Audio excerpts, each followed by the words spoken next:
You've probably seen it on your social media timelines. Headline after headline throwing shade against Meghan Markle. According to a recent YouGov survey, it turns out that only 3 out of 10 people actually have a positive opinion of her. When nearly 2/3 of the nation dislike you, it really makes you wonder why. Today, we're diving headfirst into the reasons behind this overwhelming negativity. Some folks out there see her as a privileged person who loves playing the victim card. They've even accused her of being a bully and an awful boss to her staff, but more on that later. Let's unpack the Duchess of Sussex's complicated image and try to make sense of why the Brits and the world hate her. Why was Kate Middleton so warmly accepted by the public while Meghan received cold and hostile treatment? It seems that Meghan didn't quite fit the conservative criteria set by the Brits, and that might just be one of the reasons behind the icy reception. On one side, we have Kate Middleton, the Duchess of Cambridge, hailing from an aristocratic British family. She's embraced with open arms, adored by the public. Now, on the other side, we have Meghan Markle, an American-born woman from an ordinary background. It seems like it's a classic case of she's not good enough. Beyond her American origins, Meghan Markle has faced a barrage of injustice. She has become a victim of racial slurs and slander. From talks about her Black ancestry to discriminatory newspaper headlines, it seems that her racial identity played a significant role in the British people never fully embracing her as their own or as a part of the royal family. In the world of Twitter, a breeding ground for trolls, many despicable characters crawled out from under their bridges. They actually harken back to the antiquated concept of blue blood and this mythical idea of royal purity. Let's not mince words here. The level of vitriol spewed out was beyond comprehension. We're talking phrases like royal bimbo Meghan, the woke Meghan bint, and poisonous cow.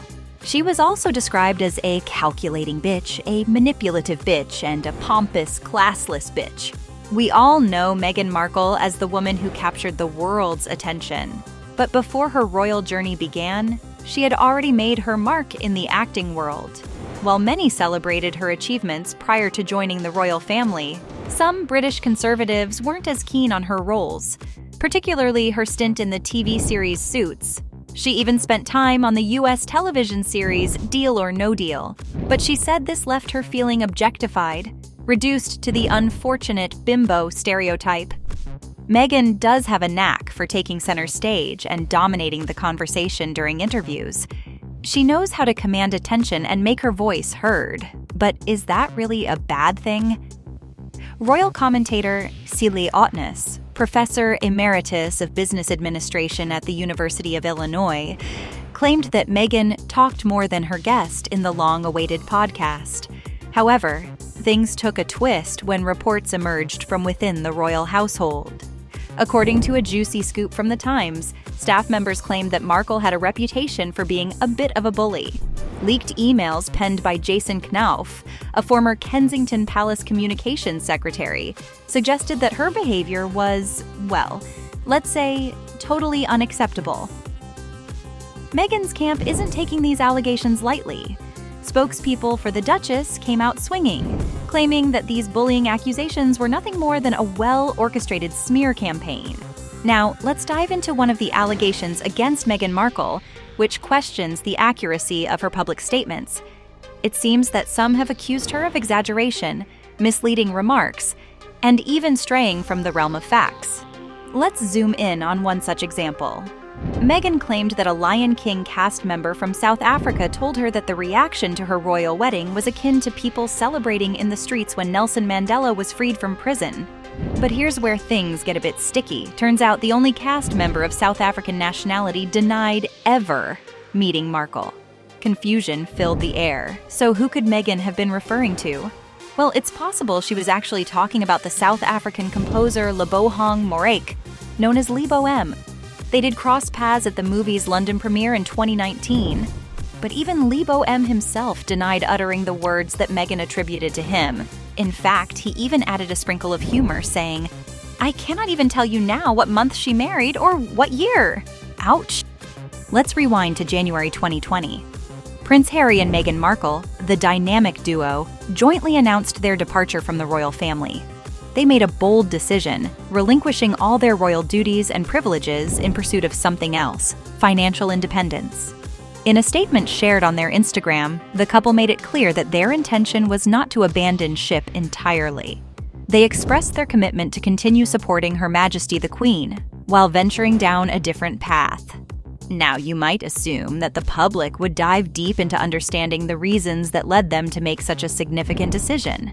But hold on a moment, it seems that the blame game took over instead. Rather than exploring the underlying motivations, the spotlight turned sharply on the Duchess herself. Meghan, it seems, became the scapegoat for this royal shakeup. The public's focus narrowed, fixating on her as the primary reason behind the couple's choice. But Prince Harry had something to say about that. In the 5th episode of their Netflix docuseries, Prince Harry set the record straight.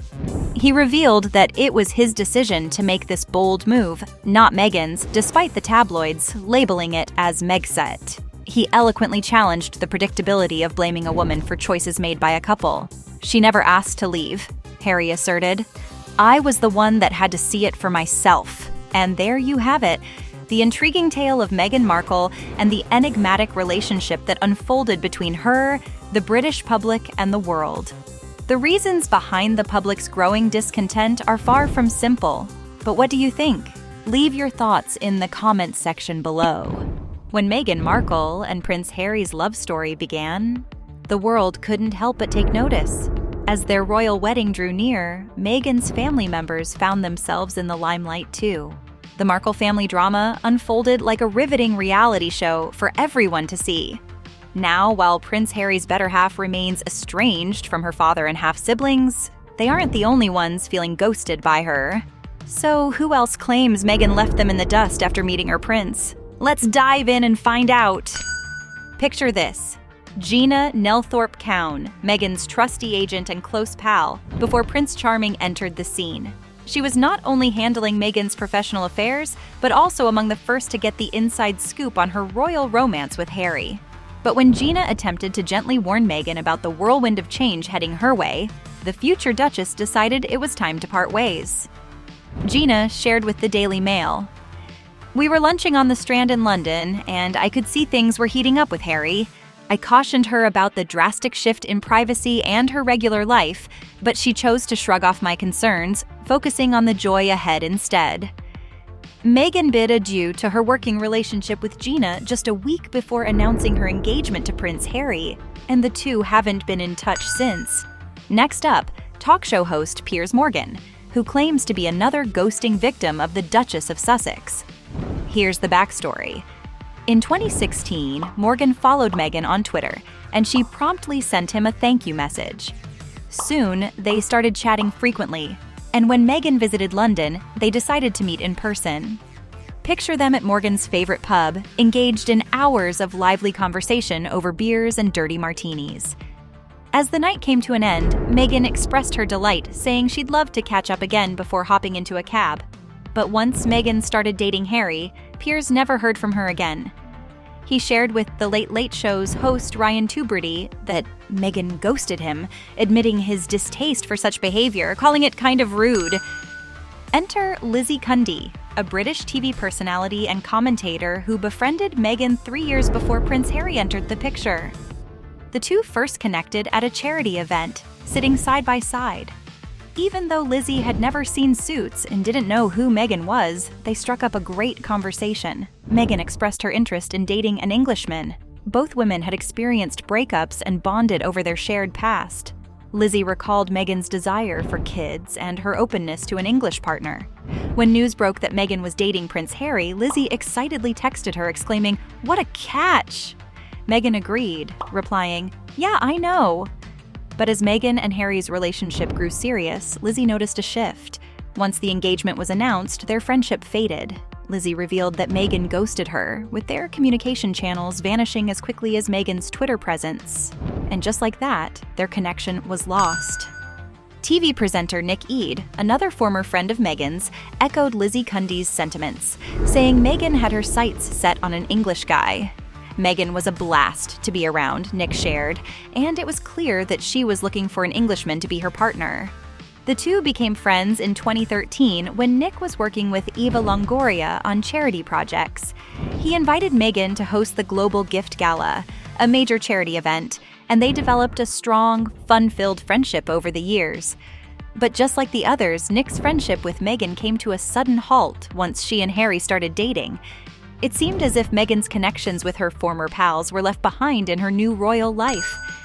As we've seen, Meghan Markle's life took a dramatic turn when she met Prince Harry, and with it, some of her closest friendships seemed to have vanished into thin air.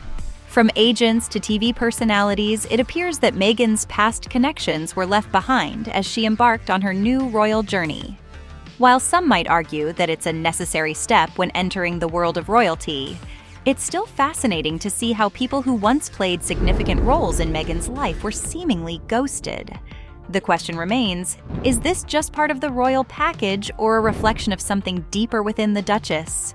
Whatever the answer may be, one thing's for sure: Meghan Markle's story continues to captivate and intrigue us all.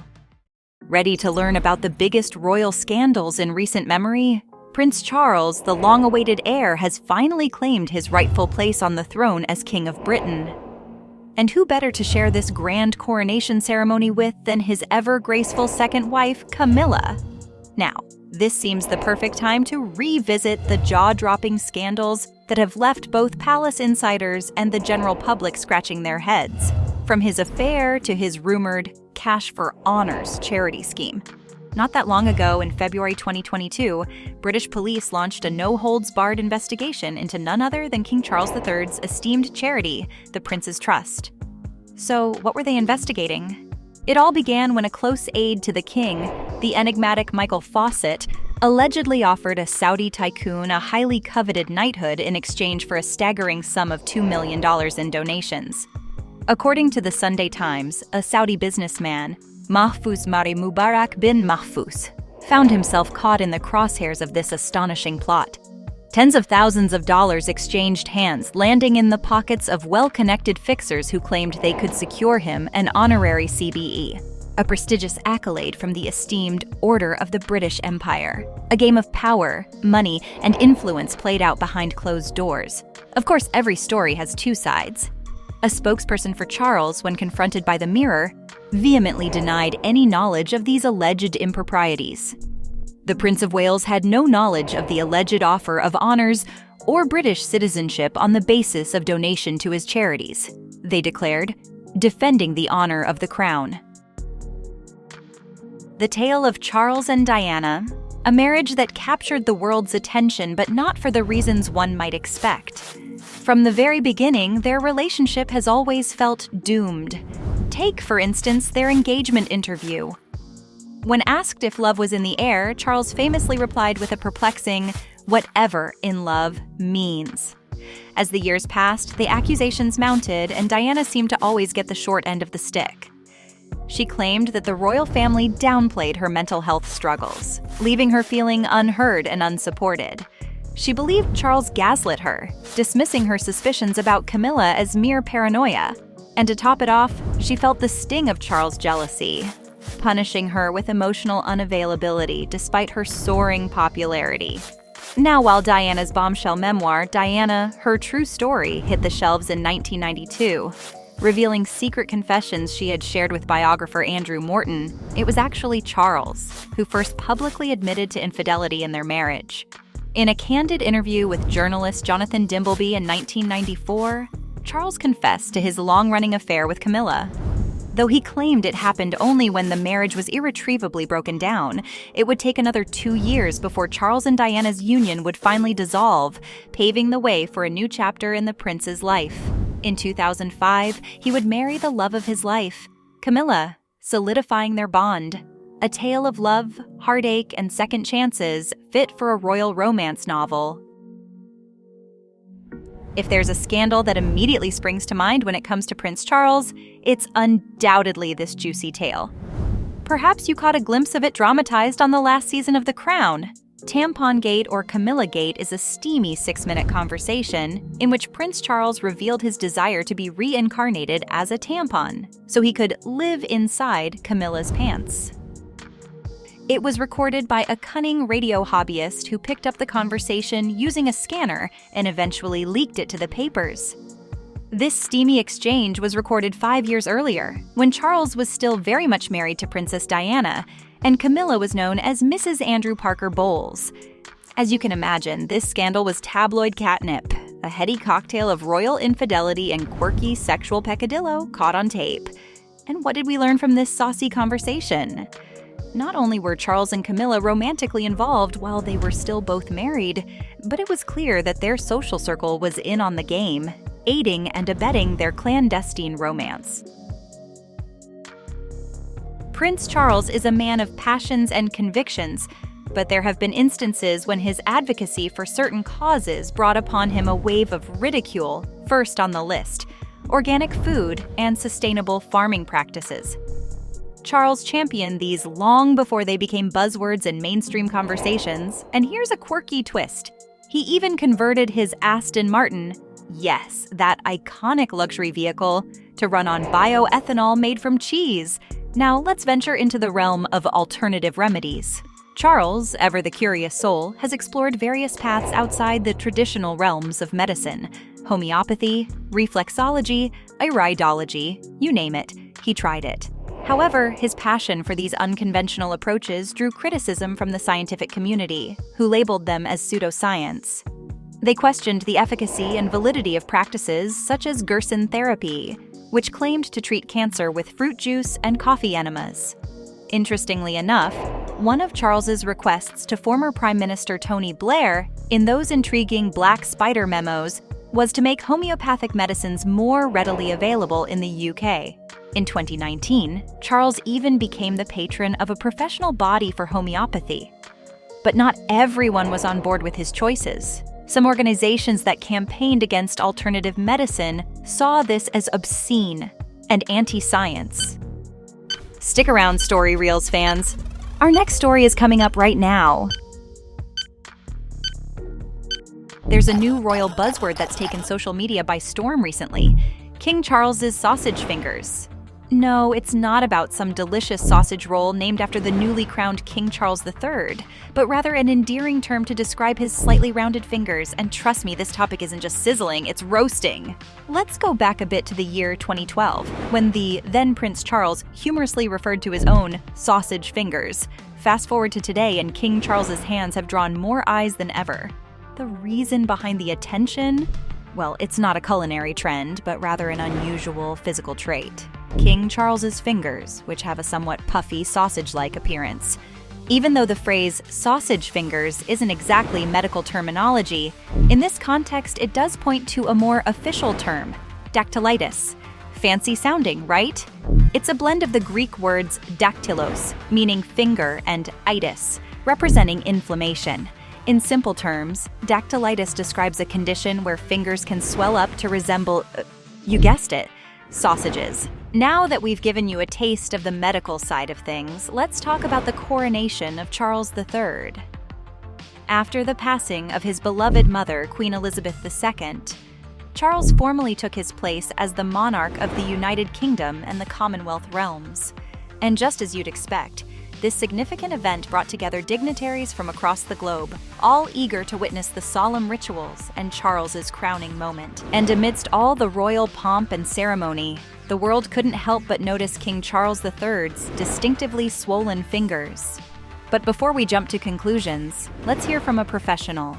Dr. Chun Tang, medical director at Pall Mall Medical in Manchester, explained that these sausage fingers could be a symptom of water retention or dactylitis, brought on by various factors, ranging from arthritis and bacterial infections to allergic reactions and high salt levels. As intriguing as the subject of the king's sausage fingers might be, it's essential to remember that without a direct medical examination, we can't put our finger on the exact cause.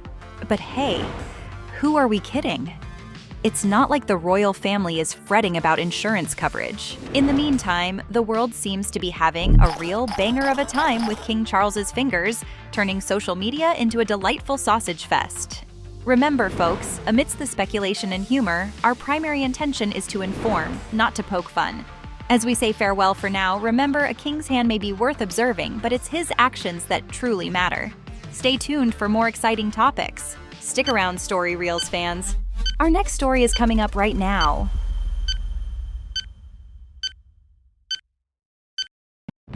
When Meghan Markle and Prince Harry's love story began, the world couldn't help but take notice. As their royal wedding drew near, Meghan's family members found themselves in the limelight too. The Markle family drama unfolded like a riveting reality show for everyone to see. Now, while Prince Harry's better half remains estranged from her father and half-siblings, they aren't the only ones feeling ghosted by her. So who else claims Meghan left them in the dust after meeting her prince? Let's dive in and find out. Picture this. Gina Nelthorpe-Cowan, Meghan's trusty agent and close pal, before Prince Charming entered the scene. She was not only handling Meghan's professional affairs, but also among the first to get the inside scoop on her royal romance with Harry. But when Gina attempted to gently warn Meghan about the whirlwind of change heading her way, the future Duchess decided it was time to part ways. Gina shared with the Daily Mail, "We were lunching on the Strand in London, and I could see things were heating up with Harry. I cautioned her about the drastic shift in privacy and her regular life, but she chose to shrug off my concerns, focusing on the joy ahead instead." Meghan bid adieu to her working relationship with Gina just a week before announcing her engagement to Prince Harry, and the two haven't been in touch since. Next up, talk show host Piers Morgan, who claims to be another ghosting victim of the Duchess of Sussex. Here's the backstory. In 2016, Morgan followed Meghan on Twitter, and she promptly sent him a thank you message. Soon, they started chatting frequently, and when Meghan visited London, they decided to meet in person. Picture them at Morgan's favorite pub, engaged in hours of lively conversation over beers and dirty martinis. As the night came to an end, Meghan expressed her delight, saying she'd love to catch up again before hopping into a cab. But once Meghan started dating Harry, Piers never heard from her again. He shared with The Late Late Show's host Ryan Tubridy that Meghan ghosted him, admitting his distaste for such behavior, calling it kind of rude. Enter Lizzie Cundy, a British TV personality and commentator who befriended Meghan 3 years before Prince Harry entered the picture. The two first connected at a charity event, sitting side by side. Even though Lizzie had never seen Suits and didn't know who Meghan was, they struck up a great conversation. Meghan expressed her interest in dating an Englishman. Both women had experienced breakups and bonded over their shared past. Lizzie recalled Meghan's desire for kids and her openness to an English partner. When news broke that Meghan was dating Prince Harry, Lizzie excitedly texted her, exclaiming, "What a catch!" Meghan agreed, replying, "Yeah, I know." But as Meghan and Harry's relationship grew serious, Lizzie noticed a shift. Once the engagement was announced, their friendship faded. Lizzie revealed that Meghan ghosted her, with their communication channels vanishing as quickly as Meghan's Twitter presence. And just like that, their connection was lost. TV presenter Nick Eade, another former friend of Meghan's, echoed Lizzie Cundy's sentiments, saying Meghan had her sights set on an English guy. Meghan was a blast to be around, Nick shared, and it was clear that she was looking for an Englishman to be her partner. The two became friends in 2013 when Nick was working with Eva Longoria on charity projects. He invited Meghan to host the Global Gift Gala, a major charity event, and they developed a strong, fun-filled friendship over the years. But just like the others, Nick's friendship with Meghan came to a sudden halt once she and Harry started dating. It seemed as if Meghan's connections with her former pals were left behind in her new royal life. As we've seen, Meghan Markle's life took a dramatic turn when she met Prince Harry. And with it, some of her closest friendships seemed to have vanished into thin air. From agents to TV personalities, it appears that Meghan's past connections were left behind as she embarked on her new royal journey. While some might argue that it's a necessary step when entering the world of royalty, it's still fascinating to see how people who once played significant roles in Meghan's life were seemingly ghosted. The question remains, is this just part of the royal package or a reflection of something deeper within the Duchess? Whatever the answer may be, one thing's for sure. Meghan Markle's story continues to captivate and intrigue us all. Stick around, Story Reels fans. Our next story is coming up right now. Get ready to gasp in disbelief as we reveal the jaw-dropping truth about Rachel McAdams' mid-aughts career choices. While Nicholas Holt's recent lost roles in the Batman Mission Impossible Dead Reckoning Part 1 and Top Gun Maverick made headlines, it's nothing compared to the A-list projects McAdams turned down one after another. In a recent Bustle profile, it was revealed that during her 2-year hiatus in Canada after hitting it big with Mean Girls and The Notebook, McAdams turned down offers for not 1, not 2, but 5 major blockbuster movies. Can you believe she said no to The Devil Wears Prada, Casino Royale, Mission Impossible 3, Iron Man, and Get Smart? Rachel McAdams has shared some wise words about the importance of following your instincts, even when it means turning down incredible opportunities. When her career was skyrocketing, McAdams made the tough decision to say no to multiple film projects despite feeling guilty about potentially missing out. She said in an interview, "There were definitely some anxious moments of wondering if I was just throwing it all away. And why was I doing that? It's taken years to understand what I intuitively was doing." Find out why McAdams made these shocking career decisions and what she thinks about them now in this captivating exposé. Rachel McAdams shocked fans when it was revealed she turned down the role in the iconic movie The Devil Wears Prada. According to director David Frankel, McAdams was actually their top choice for the role of Andy Sachs, even before they started negotiations with Anne Hathaway. The studio was so determined to cast McAdams that they reportedly offered her the role not once, not twice, but 3 times. However, despite their persistence, McAdams was resolute in her decision to turn down the role. The casting process for The Devil Wears Prada was a roller coaster ride, with big names like Natalie Portman, Kate Hudson, Kirsten Dunst, and Scarlett Johansson all considered for the part. But it was Anne Hathaway who ultimately snagged the role. After campaigning hard to convince the studio she was the perfect fit. And boy, did Hathaway deliver. Despite reportedly being the 9th choice, her performance as Andy Sachs was nothing short of amazing. Who are you? My name is Andy Sachs. I recently graduated from Northwestern University. And what are you doing here? Well, I think I could do a good job as your assistant. Hold on to your martini glasses, folks, because we're about to reveal the second blockbuster movie that Rachel McAdams turned down. Casino Royale! Can you imagine McAdams as a Bond girl? Well, it's a bummer that we missed out on that. We got the amazing Eva Green instead. And let's be real, Green killed it as Vesper Lynd in the film. From her stunning looks to her raw talent, Green brought the character to life in a way that left us all shaken, not stirred. Who could forget that iconic scene where she first meets Bond on the train, or when she confesses her love for him in the shower? Green's performance was nothing short of unforgettable, and we couldn't be happier that she was cast in the role. So, while we can only imagine what a Rachel McAdams Bond girl would have looked like, we can't deny that Green was the perfect choice for the part.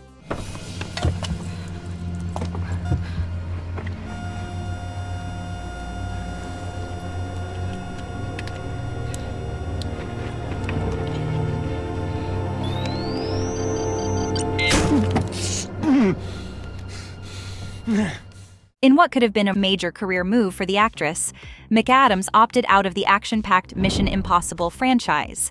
But as she stated in an interview with Bustle, the project simply wasn't quite jiving with my personality and what she needed to stay sane. But while McAdams may have passed on the opportunity to work with Tom Cruise and company, another actress was ready and willing to take her place: Scarlett Johansson. Initially cast in Mission Impossible 3, when Joe Carnahan was at the helm, Johansson was already busy training for stunts with Cruise when J.J. Abrams took over as director and changes were made to the cast. Rumors swirled about why Johansson ultimately didn't end up in the film, with some speculating that she was fired or left due to script changes and delays. And then there's the rumor that Johansson refused Cruise's invitation to join his Scientology church, leading to her departure from the project. In the end, the role of a leading lady went to Michelle Monaghan, who proved to be the perfect love interest for Cruise's character, Ethan Hunt. Monaghan's chemistry with Cruise was off the charts, and her charm shone through in every scene. While we may never know what could have been with McAdams or Johansson, we can't deny that Monaghan's performance was the perfect fit for the franchise.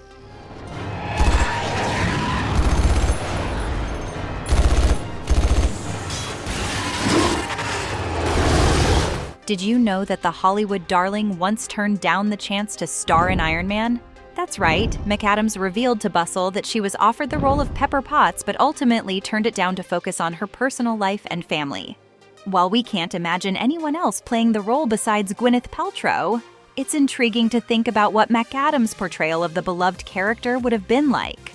But don't worry, McAdams eventually made her way to the Marvel Cinematic Universe as Christine Palmer in Doctor Strange and the upcoming Doctor Strange in the Multiverse of Madness.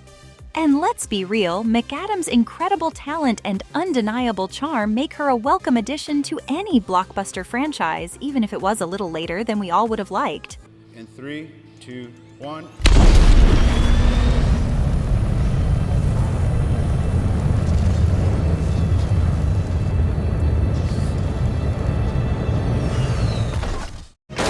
Oh, what could have been? Rachel McAdams was reportedly in talks to star alongside Steve Carell in the reboot of the classic spy comedy Get Smart.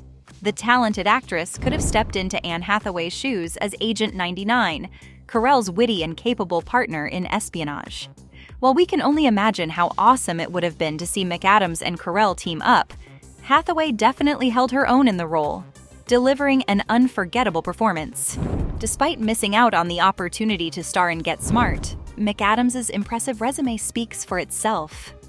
Max, Max, stay calm.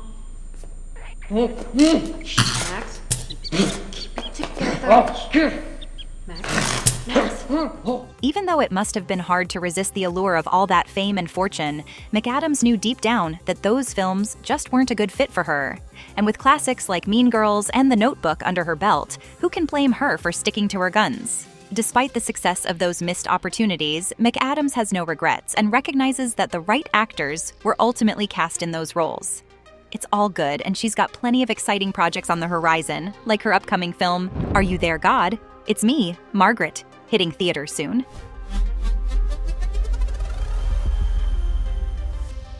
Did you know that Russell Crowe almost walked away from one of his most iconic roles in Gladiator due to a bizarre original script? Today, we're diving into this fascinating story and the journey from a peculiar concept to a blockbuster film. So grab your popcorn and let's get started. Today, we're chatting about how Russell Crowe almost said adios to Ridley Scott's 2000 historical epic Gladiator. This Oscar-winning movie, which raked in a whopping $503 million worldwide, had a rather strange start, according to Crowe's recent interview with Vanity Fair. Despite his confidence as a leading man, Crowe felt uneasy about the world surrounding him in Gladiator. The original script was, in his words, absolute rubbish, featuring peculiar sequences like gladiators promoting olive oil on their chariots. Although based on real historical endorsements, Crowe knew that modern audiences would be left scratching their heads. But thanks to ongoing conversations with Ridley Scott, Crowe stayed on board. Scott promised that nothing would be filmed without Crowe's 100% belief in it. By the time they started filming, they only had 21 pages of an agreed-upon script, which typically spans around 100 to 110 pages. So they had quite the journey ahead, making up the story as they went along. Fast forward to today, and Gladiator is considered a classic. Ridley Scott is now preparing to direct the long-awaited sequel with Paul Mescal taking over the franchise, playing Lucius, the son of Lucilla. So there you have it, folks. The incredible story of how Gladiator went from a potential disaster to a box office sensation. Who knew that chariots with olive oil ads would have been a deal breaker? If you enjoyed this behind-the-scenes tale, don't forget to like, share, and subscribe for more movie magic. And remember, sometimes a leap of faith can lead to greatness. Are you ready to say goodbye to one of the greatest adventure movie franchises of all time? That's right, folks. After 4 decades of epic adventures, Indiana Jones is hanging up his fedora and cracking his whip one last time in Indiana Jones and the Dial of Destiny, the 5th and final film in the franchise. Our journey began in 1981 with the phenomenal Raiders of the Lost Ark. And since then, we've witnessed Ford's audacious exploits as the dauntless archaeologist in the 1984 prequel, The Temple of Doom, and the 1989 sequel, The Last Crusade. After a long intermission, Ford bounced back in 2008 with The Kingdom of the Crystal Skull, and now he's all set to embark on the crowning adventure in this fifth and final installment. With excitement for Indiana Jones 5 skyrocketing, Disney has swooped in to clear the air, confirming that this film will indeed mark the end of the epic franchise. Their latest press release hails the Dial of Destiny as the long-awaited final act in this treasured saga. James Mangold, who takes the reins from Spielberg, describes the movie as the pinnacle of Indiana Jones adventures. Although Harrison Ford has hinted in the past that he'll be hanging up his fedora, it's the first time Disney has set the record straight, solidifying the Dial of Destiny as the grand finale fans have been waiting for. So, why is the Indiana Jones franchise wrapping up, you ask? Well, it boils down to our beloved Harrison Ford, who at the spry age of 80 isn't quite as eager to dive into action-packed stunts anymore. To top it off, while shooting Dial of Destiny, Ford even suffered a shoulder injury during a fight rehearsal, prompting a few behind-the-scenes tweaks for his recovery. By bringing the curtain down with Indiana Jones and the Dial of Destiny, fans hope the adored franchise can make a stylish exit, steering clear of any potential missteps with less-than-stellar spin-offs featuring side characters. There's been some buzz about an Indiana Jones TV show brewing over at Disney+, with Mangold mentioning that it wouldn't center on Ford's daring archaeologist. But plot twist. Word on the street is that the series might be hitting the chopping block, especially now that Disney's declared Dial of Destiny the grand finale of the franchise. This unexpected revelation is sure to crank up the hype meter as fans everywhere gear up for an unforgettable summer with Indiana Jones and the Dial of Destiny hitting theaters, as we brace ourselves for the exhilarating climax of the Indiana Jones saga.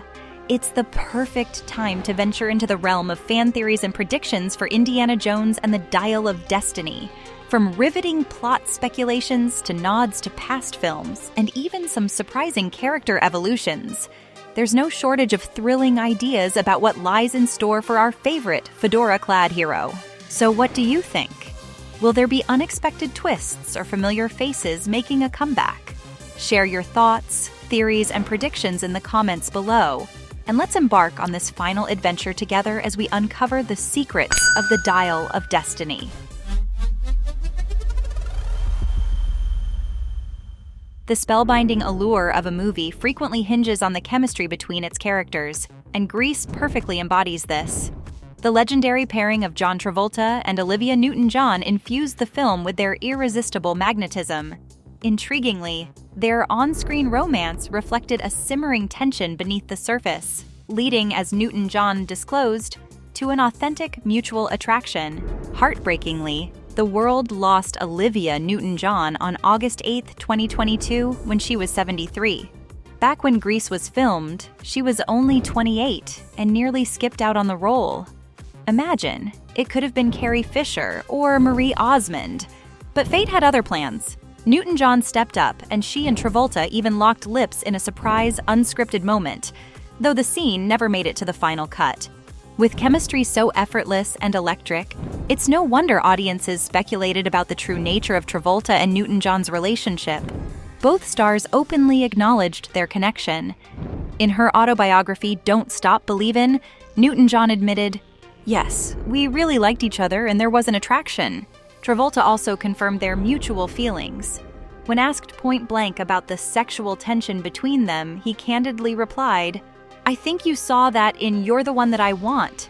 There's almost a resolution of that tension right there." From the get-go, Travolta and Newton-John formed a deep connection, and Travolta actually played a crucial role in Newton-John's casting. Initially, the execs considered other actresses for Sandy, while Newton-John hesitated due to past projects that left her feeling disheartened. Travolta, however, was adamant. "There's only one person that should play this role, and it's Olivia Newton-John. She's every guy's dream." And just like that, their meaningful bond took root. The day Travolta personally convinced Newton-John was truly unforgettable. She reminisced, "I went outside to be greeted by those piercing blue eyes and the warmest smile on the planet," she recalled. In person, John Travolta radiates pure joy and love. "That day, he greeted me with a big hug like we were already lifelong friends. How could you say no to John Travolta?" At one point, Grease featured an unscripted finale where the stars sealed their romance with a spontaneous kiss. Although it didn't make it into the final movie, their lips still met at the premiere's after-party, sparking whispers about their off-screen chemistry. As it turned out, those rumors were repeatedly confirmed by both Travolta and Newton-John themselves. And there you have it, a behind-the-scenes glimpse into the magnetic connection between these two legendary stars. The next time you watch Grease, remember the captivating love story that unfolded, both on and off the screen. It's a testament to the power of true chemistry and a reminder that sometimes life imitates art in the most enchanting ways. They've touched our hearts, they've made us smile, and became dear friends, who we will always remain hopelessly devoted to.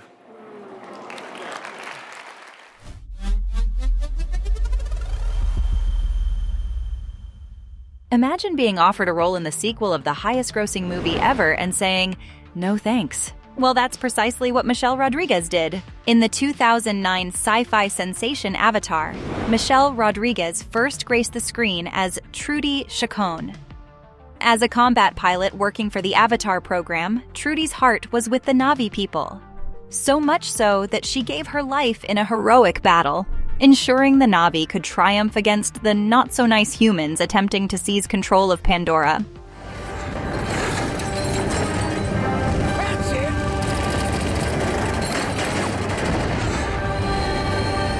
Last year's release, Avatar: The Way of the Water, marked the franchise's much-anticipated sequel.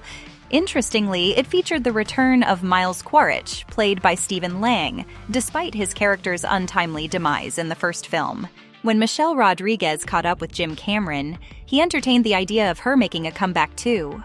But Michelle put her foot down, reminding him that her character had died a martyr's death, and bringing her back just wouldn't make sense. This Fast and Furious superstar had a heart-to-heart with Vanity Fair, explaining why she told James Cameron that reviving her Avatar character would be, in her words, overkill. Avatar, we gonna see you in the third one? Oh, I wish, man. My death was a martyr's death. You see, Michelle's been brought back from the dead 3 times already in her career, so one more might just be pushing it. Michelle didn't hesitate to remind Cameron of her many cinematic resurrections. She pointed out, "I came back in Resident Evil, I wasn't supposed to. I came back in Machete, I wasn't supposed to. I came back with Letty, I wasn't supposed to. We can't do a 4th time. That would be overkill." Rodriguez even expressed her confusion over this odd trend of her dead characters returning to life, joking that perhaps they just can't figure out what to do with a girl who doesn't have a boyfriend, so they keep killing her off and then reviving her. Saying no to an Avatar sequel is no small matter. We're talking about one of the most monumental movie franchises in history. The original Avatar still holds the crown as the highest-grossing movie ever, raking in a jaw-dropping $2.9 billion globally. Fast forward 13 years, and Avatar: The Way of Water shook the box office with a whopping $2.3 billion, making it the 3rd highest-grossing film in history. In its first 2 weeks alone, it bagged $1 billion, surpassing even Cameron's own 1997 masterpiece, Titanic. Critics loved it too, with NME giving it a glowing 4-star review, calling it a groundbreaking, visually stunning film. The Avatar universe is far from done expanding. Back in 2016, it was revealed that 4 sequels were in the pipeline, which would include Avatar: The Way of Water, Avatar: The Seedbearer, Avatar: The Tulkun Rider, and Avatar: The Quest for Iwa. As for Michelle Rodriguez, she's got a busy first half of 2023 with the release of Dungeons & Dragons: Honor Among Thieves, which is already out, and the upcoming Fast 10 set to hit screens in May, courtesy of Universal Pictures. So what's the deal with Michelle Rodriguez's characters meeting their maker so often on screen? It's something that hasn't gone unnoticed by fans, sparking lively online debates about her tendency for on-screen demises, from Lost to Avatar and Resident Evil. Michelle weighed in on the topic during a 2023 Wired autocomplete interview, saying, "They always kill me. They're like, she doesn't have a boyfriend. We don't know what the purpose of this strong female is." Chris Pine chimed in, pointing out that fans love her enough to bring her back to life, to which Rodriguez agreed, but questioned, "Why kill me in the first place?" Despite her character's short lifespans, Rodriguez appreciates the roles she's taken on. She admitted to Hollywood News, "I was typecast the minute I did a film called Girl Fight years ago. You allow yourself to be typecast. If she ever wanted to break the mold, she'd choose an indie film where she'd play a character going through a harrowing experience, potentially earning herself an award for portraying vulnerability or mental illness."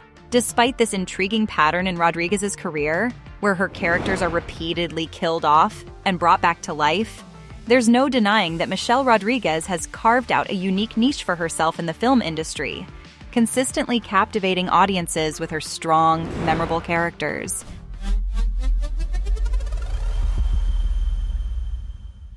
Looks like we have to get ready to say goodbye to one of the all-time greats in Hollywood. After over 6 decades of captivating audiences with his talent, Clint Eastwood may be getting ready to hang up his directorial hat for good. With a filmography of almost 50 movies under his belt, it's hard to imagine the world of film without him. But according to Discussing Film, Eastwood has already begun working on his final directorial project, signaling that the end of his legendary career may be drawing near. Are you ready to see how this iconic filmmaker will end his incredible run in the movie industry? Clint Eastwood's final directorial project is reportedly set to be distributed by none other than Warner Brothers. This isn't surprising, as Eastwood has been in cahoots with the legendary studio for almost 50 years, directing 10 films for them since his 2008 masterpiece, Gran Torino. You might remember some of his other Warner Brothers hits like American Sniper, Sully, and Richard Jewell, all of which left audiences on the edge of their seats. And let's not forget about his latest film, Cry Macho, which was also distributed by Warner Brothers and HBO Max. It's clear that Eastwood and Warner Brothers have a long and fruitful history together, and we can't wait to see what magic they'll create with his final project. Looks like there's been a bit of a shakeup in the upper echelons of Hollywood, as some insiders are pointing to a possible change in attitude at Warner Brothers. Apparently, the studio's new CEO, David Zaslav, wasn't initially sold on the idea of continuing the partnership with Clint Eastwood after last year's acquisition of Warner Media by Discovery. Rumors even suggest that Zaslav wasn't keen on greenlighting Eastwood's most recent film, Cry Macho, and allegedly stated that the decision was made purely because of Eastwood's involvement. "We don't owe anyone any favors," he reportedly said. But now, with reports emerging that Eastwood's final directorial project will also be distributed by Warner Brothers, it seems like the CEO may have changed his tune. It'll be interesting to see how this relationship develops, and whether this marks a new era for the studio under Zaslav's leadership. According to reports, Clint Eastwood's final directorial project is tentatively titled Juror Number 2 and centers around a juror who begins to suspect that he may actually be the murderer in a high-profile trial. Talk about a twist! As the story unfolds, we'll see the juror grapple with the moral dilemma of either coming clean and turning himself in, or resorting to manipulative tactics to sway the rest of the jury in his favor. This promises to be an intense and gripping tale that will keep audiences on the edge of their seats until the very end. Can't wait to see what Eastwood has in store for us with this one.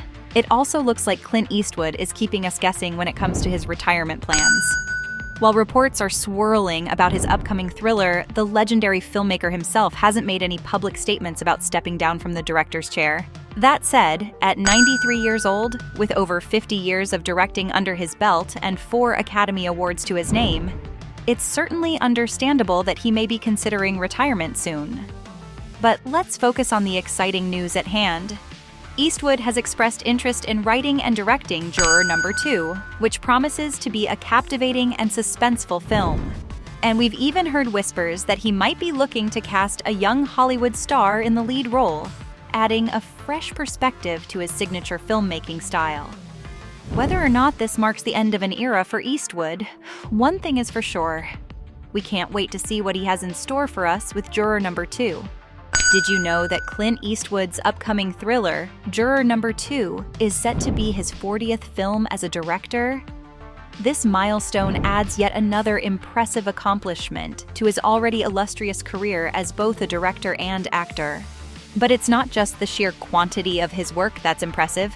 Eastwood is known for his unique and efficient approach to filmmaking, often using a one-take method and delivering films within budget. This sets him apart from his peers in Tinseltown and has earned him numerous accolades, including multiple Academy Award nominations, and wins for Best Director and Best Picture for his unforgettable films Unforgiven and $1 Million Baby. And let's not forget about the other cinematic gems he's directed, such as the gripping drama Mystic River, the powerful war film Letters from Iwo Jima, and the haunting 2008 drama Changeling, which starred none other than Angelina Jolie. With a career as storied and impressive as Eastwood's, it's no wonder that Juror Number 2 is one of the most highly anticipated films of the year.